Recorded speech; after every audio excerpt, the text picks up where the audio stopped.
পা দিয়ে যে রক্ত পড়ছে, কাঁটাটা ফুটেছে হয়তো, একটু দেখতে দাও। আরে দেখো না, ছোট বৌদির পায়ে বোধহয় কাঁটা ফুটেছে, খুব রক্ত বেরোচ্ছে। কিন্তু কি ওকে বোঝা না, এইভাবে হাঁটলে তো পা ইনফেকশন হয়ে যাবে। জানা বোঝা না। হ্যালো হ্যালো হ্যালো হ্যালো, ছোট বৌদি পা থেকে কত রক্ত পড়ছে। আরে তুমি কিন্তু বাড়াবাড়ি করছো, কেন এরকম করছো বলো তো? তুমি না খেয়ে আছো, তোমার মাথা ঘুরছে।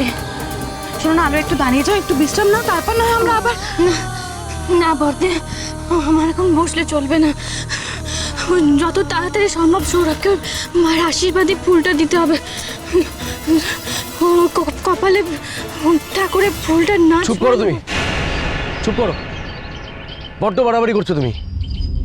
কিছু বলছি না বলে কি তুমি যা খুশি তাই করবে? এই পানির কতটা হাঁটো তুমি? হ্যাঁ, আর সৌরভের কাছে যাওয়ার কথা বলছো? সৌরভ তোমাকে এই অবস্থায় দেখলে খুশি হবে তো? ও নেই বলে তুমি নিজের উপরে এইভাবে অত্যাচার করবে? পুজো দিচ্ছ ভালো কথা, কিন্তু এইভাবে খালি পায় কাল থেকে না খেয়ে দে, কি হচ্ছে এটা? আলো, আমি এইটুকু করছি বলে আমার জন্য আপনারা এত ব্যস্ত হয়ে যাচ্ছেন বর্তা। আর আপনার ছোট ভাই, সে তো আমার জন্য কত কষ্ট করেছে। মরতে বসেছিলাম আমি, আমাকে বাঁচিয়েছিল, তখন আমাকে চিনতও না। এখন তো আমি ওর স্ত্রী, ওর জন্য আমি এতটুকু করতে পারবো না। চলো, দেরি হয়ে যাবে। আমার কিচ্ছু হয়নি, কত চলো তো, কোন দিকে যেতে হবে তাড়াতাড়ি চলো।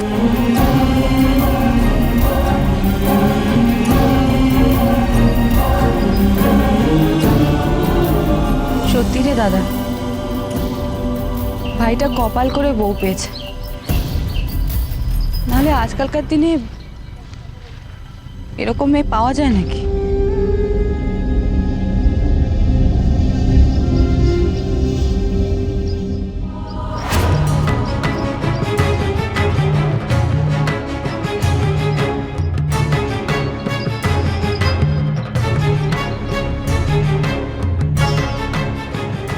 মা, আমি আসছি তোমার কাছে।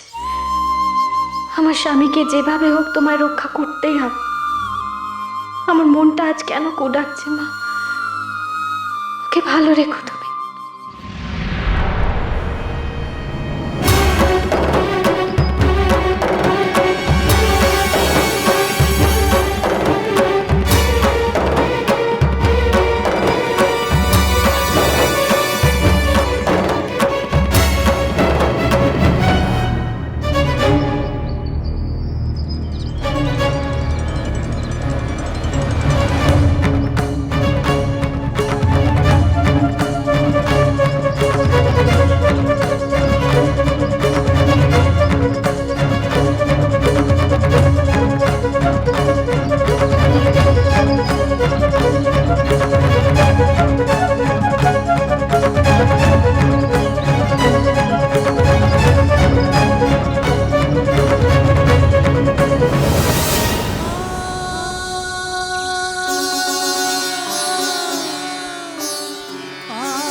বাবা, আমি মায়ের পুজো দেবো। বাবা, আমাকে মায়ের আশীর্বাদী ফুল দেবেন। আমার স্বামীর খুব বিপদ, আশীর্বাদী ফুল ওর কপালে ছোঁয়াতেই হবে। শান্ত হও, শান্ত হও মা, আমি তোমার পুজোর ব্যবস্থা করছি। তুমি ভক্তি ভরে মায়ের কাছে তোমার মনস্কামনা জানাও। তিনি কাউকে খালি হাতে ফেরান না। তোমার স্বামী ঠিক বিপদ মুক্ত হবেন।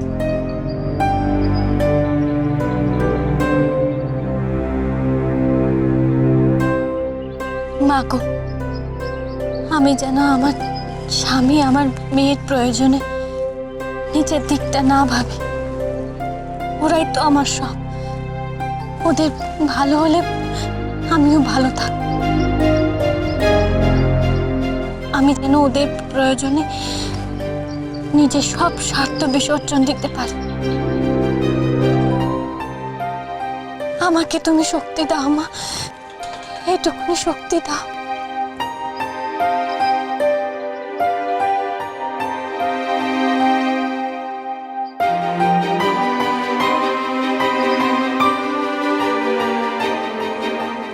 আজ আমার জন্য আমার গোটা পরিবার বিপদে পড়েছে। আমার স্বামী কাঠগড়ায় দাঁড়িয়ে। ওকে তুমি বাঁচাও মা, আমার পরিবারটাকে বাঁচাও।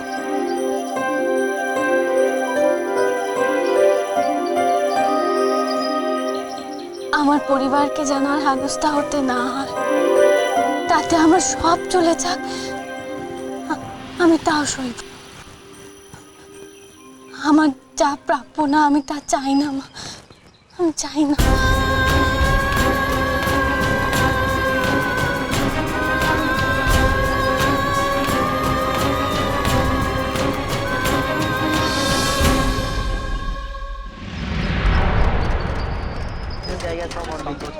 জায়গা সম্বন্ধে বলুন যে আমাদের জায়গা কি দুই ভাইয়ের মধ্যে বিবাদ ঠিক পেয়ে যাবে ভাই, সব ঠিক হয়ে যাবে।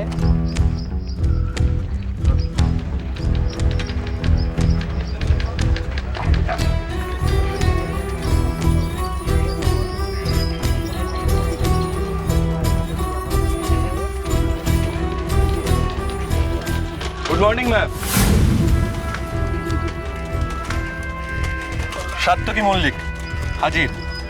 সার্থকী, তুমি এসেছো, আর আমি এতক্ষণ ভাবছিলাম যে তুমি কোথায় আছো।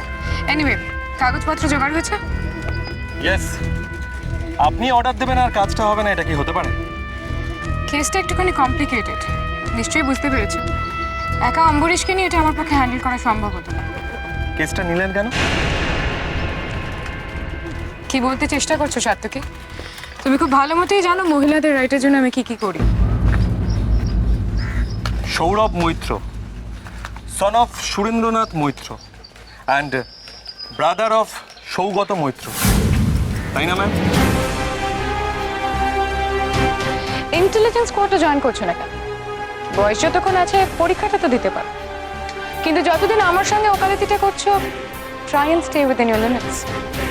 কেসটা ডিসকাস করতে হবে, চলো। Yes ma'am.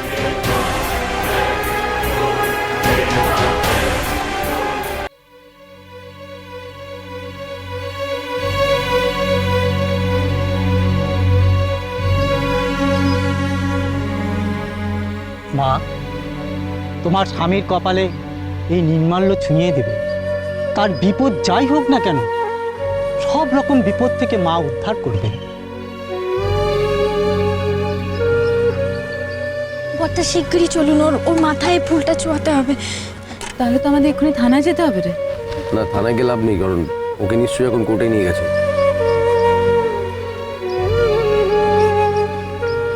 তাহলে ওখানে ওখানে তোমায় কি করে নিয়ে যাই বলো? উকিলবাবু তো বারণ করেছেন।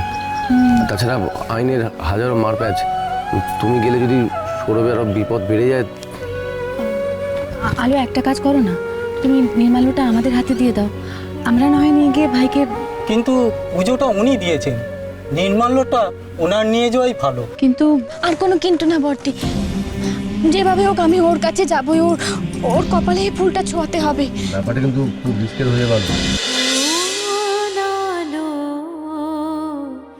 লাগলো চোখে